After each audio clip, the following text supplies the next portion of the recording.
அஸ்ஸலாமு அலைக்கும் வரஹ்மத்துல்லாஹி வபரகாத்துஹு. ஒரு கேள்வி வந்திருக்கு அப்படின்னு சொன்னால், அதாவது மஹரமான ஆண்களுக்கு முன்னால் பெண்களுடைய அதாவது அவுரத்துடைய எல்லை எப்படி அவர்கள் பழக வேண்டும், அவருடைய நடைமுறை எப்படி இருக்கணும் என்பதும், இந்த அதாவது ஹிஜாப் அணிவது சம்பந்தமாக நம்ம ஊருக்குள்ள மட்டும்தான் ஹிஜாப் அணியணும், வெளியிடங்கள்ல ஹிஜாப் அணிய தேவையில்லை, அறிமுகமானவங்களுக்கு மத்தியில மட்டும்தான் ஹிஜாப் அணியணும், அறிமுகமற்றவங்களுக்கு மத்தியில், ஏன்னா அவங்க அறிமுகமற்றவர்கள் நெருங்க மாட்டாங்க, அதனால ஹிஜாப் அணிய தேவையில்லை என்றெல்லாம் சொல்றாங்களே, இது சம்பந்தமா என்னன்னு 2 கேள்வி என்ன செய்து வந்திருக்குது. இதுல முதலாவது ஒரு அம்சம் என்னன்னு சொன்னால், ஹிஜாபை பொறுத்த வரைக்கும் அதாவது அந்நிய ஆண்கள் நமக்கு திருமணம் முடிப்பதற்கு நிரந்தரமாக தடை செய்யப்பட்டவர்களை தவிர மற்ற அந்நிய ஆண்களுக்கு முன்னால நம்ம ஹிஜாப் பேண வேண்டும். இதில் அறிமுகமானவர்கள் அறிமுகமற்றவர்கள் என்ற அமைப்பில் எந்த சட்ட விதி விலக்கும் இஸ்லாத்துல என்னது இல்லை. அது எல்லாருமே அந்நிய ஆண்கள் தான், யாராக இருந்தாலும் சரி அவங்க ஹிஜாப் முறையை பேண வேண்டும். இப்படி சொல்லக்கூடியவர்கள் என்னது மார்க்கத்தை விளங்காமல் சொல்லக்கூடிய வாய்ப்பும் இருக்கிறது. அடுத்தது ஹிஜாபை பேண அசல்லையே விருப்பம் இல்லாம ஊர்ல ஒரு மரியாதைக்காக ஹிஜாப் அணியக்கூடிய அந்த மாதிரியான சிந்தனை உள்ளவர்களால் இப்படியான கருத்துக்கள் இருக்கலாமே தவிர மார்க்க ரீதியாக இதுக்கு எந்த ஒரு அடிப்படையும் கிடையாது. நம்ம எல்லா இடங்களையும் ஹிஜாப் என்ன செய்யணும், பேண வேண்டும். அந்த இடத்துல மஹரமியத்தான ஆண்கள், நிரந்தரமாக திருமணம் முடிப்பதற்கு தடை செய்யப்பட்ட ஆண்கள் இருந்தாலே தவிர மற்றவர்களுக்கு முன்னால் நம்ம என்னது ஹிஜாபை முழுமையாக பேண வேண்டும். இது முதல் அம்சம். இரண்டாவது, மஹரமான ஆண்களுக்கு முன்னால எப்படி அப்படி என்று சொன்னால் அவர்கள் எப்படி பழக வேண்டும் என்று சொன்னால், இயல்பான நிலை, அதாவது சாதாரணமாக ஒரு பெண் இயல்பு நிலையில எப்படி இருப்பாங்களோ அந்த எல்லைகளுக்கு உட்பட அவர்கள் தாராளமாக என்ன செய்யலாம், சர்வசாதாரணமாக பழகலாம்.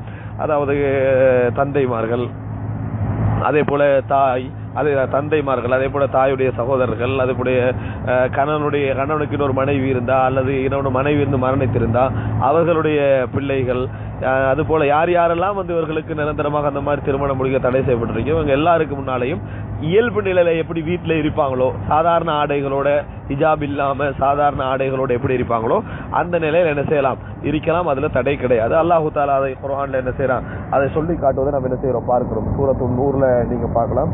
அதாவது 31வது வசனத்துல அல்லாஹு தஆலா சொல்லி காட்டுகிறான். பெண்களுடைய அந்த சட்டங்களை எல்லாம் சொல்லிட்டு அல்லாஹு தஆலா சொல்றான், வலா யுபதீன ஸீனத்தஹுன்ன இல்லா லிபுஊலத்திஹின்ன வ ஆபாஇஹின்ன வ ஆபாஇ புஊலத்திஹின்ன அவ் அப்னாஇஹின்ன வ அப்னாஇ புஊலத்திஹின்ன வ இஹ்வானிஹின்ன வ பனி இஹ்வானிஹின்ன வ பனி அஹவாத்திஹின்ன வ நிசாஇஹின்ன வ மா மலக்கத் ஐமானுஹுன்ன அவ் التابعين غير أولي الإربة من الرجال أو الطفل الذي لم يظهروا على عورات النساء.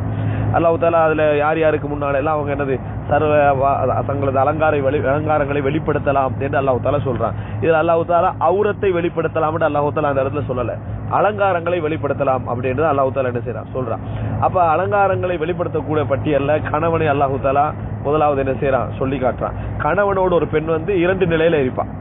ஒன்று, அவர் தனிப்பட்ட ரீதியாக குடும்ப உறவுல ஈடுபடுற நேரத்துல அல்லது அவரும் அவளும் இருக்கக்கூடிய நேரம் என்கின்ற ஒரு நேரம் இருக்குது. அந்த நேரத்தை பொறுத்த வரைக்கும் அது அவங்களுடைய உறவோடு சம்பந்தப்பட்ட நேரம், உடலுறவோடு சம்பந்தப்பட்ட நேரம். அந்த நேரத்துக்குரிய சட்டங்கள் வேறு. பொதுவாக அதாவது இரண்டாவது ஒரு நேரம் என்னன்னு சொன்னா, சர்வசாதாரணமாக தன் தந்தைக்கு முன்னுக்கால, தாய்க்கு முன்ன, அதாவது சகோதரர்களுக்கு முன்னால் இருக்கக்கூடிய மாதிரியான நேரம்.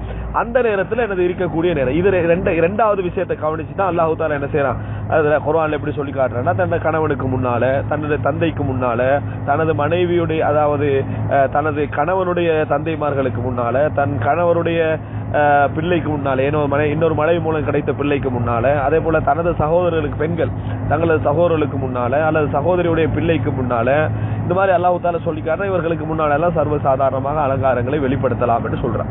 அப்ப எனவே சாதாரணமான நிலையில் இயல்பு நிலையில அவங்க என்ன செய்யலாம், இருக்கலாம் என்பதை புரிகிறது. இப்ப இந்த இயல்பு நிலை என்றா என்ன, அதை நம்ம புரிஞ்சுக்கணும். எல்லாரும் ஒரு ஒர்ஃபண்ட் இருக்கும். ஒர்ஃபண்ட் சொல்றது வளமை, ஒரு ட்ரெடிஷன் இருக்கும். ஒரு ஊர்ல இதான் வளமைன்னு இருக்கும். அந்த இஸ்லாமிய சமுதாயத்தில் உள்ள இயல்பு நிலையை தான் இதுல நம்ம புரிஞ்சுக்கணும்.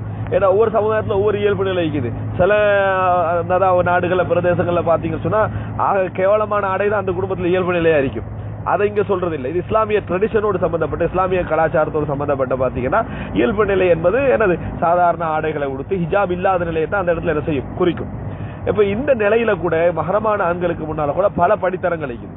தந்தைக்கு முன்னால நம்ம நடந்து கொள்கின்ற முறையும் சகோதரர்களுக்கு முன்னால் நடந்து கொள்ற முறையும் ஒரே விதமானது அல்ல. ஒரு வளர்ந்த பின்னால ஒரு தந்தையை என்னது அணைத்துக் கொள்வதோ, தந்தையோடு கை குலுக்கிக் கொள்வதோ அல்லது தந்தை முத்தமிடுவது என்பதையோ நம்ம ஒரு சர்வசாதாரண ஒரு நடைமுறையாக, அன்புக்குரிய ஒரு நடைமுறையாக நம்ம பார்ப்போம். ஆனா இதே ஒரு நடைமுறை நம்ம சகோதரர்களோட என்ன செஞ்சுக்க மாட்டோம், செய்து கொள்ள மாட்டோம். இஸ்லாமிய சமுதாயத்தில் உள்ள அந்த ஒரு நடைமுறை இதை வந்து நம்ம அப்படியே என்ன செய்யணும், பேணணும்.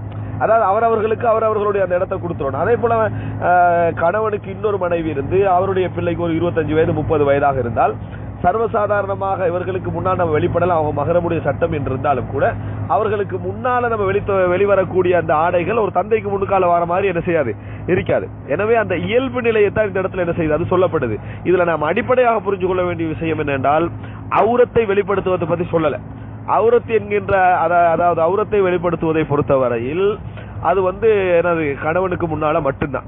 அது யாராக இருந்தாலும் கணவனுக்கு முன்கால மட்டும்தான் அந்த பெண்ணுக்குரிய ரைட் இருக்குது. மற்றபடி அந்த அவுரத்தை மறைத்த நிலையில் அலங்காரங்களாக இருக்கக்கூடிய அமைப்புல, கவர்ச்சியான முறையில இருக்கக்கூடிய அமைப்புல நம்ம வந்து ட்ரெஸ் வந்து என்னது ஒரு வித்தியாசமான கோணத்துல கணவனுக்கு முன்னால் எப்படி எல்லாம் இருக்கலாம் என்கின்ற அமைப்புல நம்ம ட்ரெஸ் போட்டிருப்போமே, இந்த மாதிரியான அமைப்புல இருக்கிற நேரத்தில், இப்படி சர்வசாதாரணமான ஒரு நிலையில இருக்கிற நேரத்தில் வெளிப்படலாம்னு கேட்டா தந்தைக்கு முன்னால் இந்த நபர்களுக்கு முன்னால வெளிப்படலாம் அர்த்தம். இதைத்தான் இந்த இடத்துல என்ன செய்து சொல்லப்படுகிறது. இன்னொரு அம்சம் என்ன சொன்னா, இதுல எல்லோருமே ஒரே படித்தரம் உள்ளவர்கள் அல்ல. தந்தையுடைய அந்த தரம் வேறு, சகோதரர்களுடைய தரம் வேறு, அதுக்கு பின்னால் உள்ளவங்களுடைய அந்த தரம் வேறு. இதை நம்ம என்ன செய்யறோம், அதுல கவனத்தில் கொள்ள வேண்டும். இது இரண்டு.